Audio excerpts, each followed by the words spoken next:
Hello and welcome to what's in this week's Oban Times with me, Finn Nixon. Me, Kathy Griffiths. And me, Sandy Neal. We have lots of news and photographs for you this week in the newspaper and online at www.obantimes.co.uk. And don't forget that we are also always happy to hear your stories and see your photographs as well. Have a good yarn. You can call us on 01 631 568 000, email editor@obantimes.co.uk, or message us on Facebook, Instagram or Twitter. But over to you, Kathy. What have you been finding out about this week? Well, we've been hearing that plans to revive the Taynuilt Inn, which was badly damaged by fire 2 years ago, have been given the go-ahead. As you'll all know, if you keep passing that way, much of the hotel had to be razed to the ground because of safety concerns, but management at the hotel have now had applications for planning permission and listed building consent approved by Argyll and Bute Council. So that's going to be grand news coming the way for Taynuilt villagers, who I'm sure are missing going there for their catch-up and fun. Drax has got a Scottish Government go-ahead to build a second hollow mountain hydro plant costing £500 million. This was the green light it needed to push on with those plans. Renewable energy giant Drax is hailing the decision as a significant moment in Scotland's journey to net zero.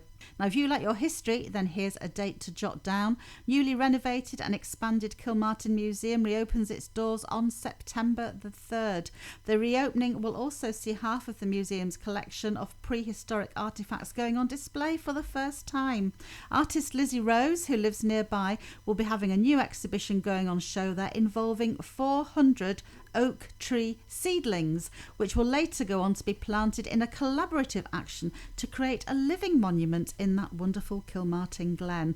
And Highland games and agricultural shows are in full swing. It's impossible to get to them all, but never fear, no need to feel you've missed out on the highlights, because we've got some cracking photo reports and roundups for you in this week's paper and online. Shows still to come and to look forward to include the Lawn Show at Tralee on Saturday, August the 4th, Bonesson the day before, Salon on August the 10th, and Darmally on September the 2nd. Back to you, Finn. Thank you for that, Kathy, and I look forward to reading about all of those shows in this week's newspaper and on the website. What about you, Sandy? What do you have for us?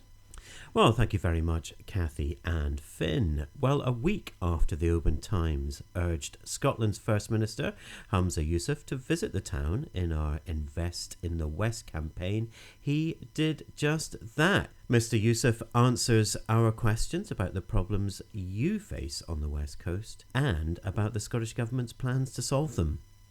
A service on the 50th anniversary of Oban's Esplanade Hotel fire was held at Oban Community Fire Station on Monday, July the 24th. We were there with emergency services past and present to remember the victims and those who rallied to the rescue. And finally for me, a Loch Awe hero has launched her debut single. Back to you, Finn. What have you got for us? Thank you, Sandy. And I'd have to say that my highlight of the week was attending the 154th edition of the Taynuilt Highland Games on Saturday. Lovely setting, enthusiastic crowds, and a whole host of fantastic events made for a brilliant day. You can see all our photographs of the games in this week's newspaper. I've also been hearing from the Isla Community Council Ferry Committee, who say the island's community are up in arms about the recent issues that have been plaguing the MV Finlaggan since its return from dry dock only around a month ago. Meanwhile, in the sport, the Big Bike Weekend returned, showcasing pedal power and putting on a series of free events around Oban and at Ganavan. We also have the latest Shinty roundup for you, with a hard-fought win for Oban Camanachd in the Artemis Macaulay Cup semi-finals, as Matthew Sloss continues to enjoy a dream debut season. Oban's Bob McIntyre said he felt a bit flat and disappointed after he struggled at the windswept British Open. Despite this, the Glencrusen golfer battled well to make the cut in a tough field at the Royal Liverpool course. There was also a great turnout for the Garminy Open at Craigmuir, and in karate, the Oban Shotokan Club's youngsters are continuing to go from strength to strength. Their most recent high-flying appearance came at the WUKF World Karate Championships in Dundee earlier this month. A massive well done to Rhys Neal, Shoris Neal, Fraser Pollock and Oliver Gillies. Oban Saints also prevailed in a pre-season friendly against Westfield Colts in preparation of starting their Scottish Premier AFA League football season. As always, all of these stories we've mentioned today can be read at www.obantimes.co.uk or by picking up a newspaper from local shops and petrol stations when it hits the press on Thursday. And don't forget, if you have a story, get in touch. You can call us on 01 631 568 000, email editor@obantimes.co.uk, or message us on one of our social media platforms. We love hearing from you. That's all for us this week, though, so it's goodbye from me, Finn Nixon. Goodbye from me, Kathy Griffiths. And goodbye from me, Sandy Neal. Bye-bye. Bye.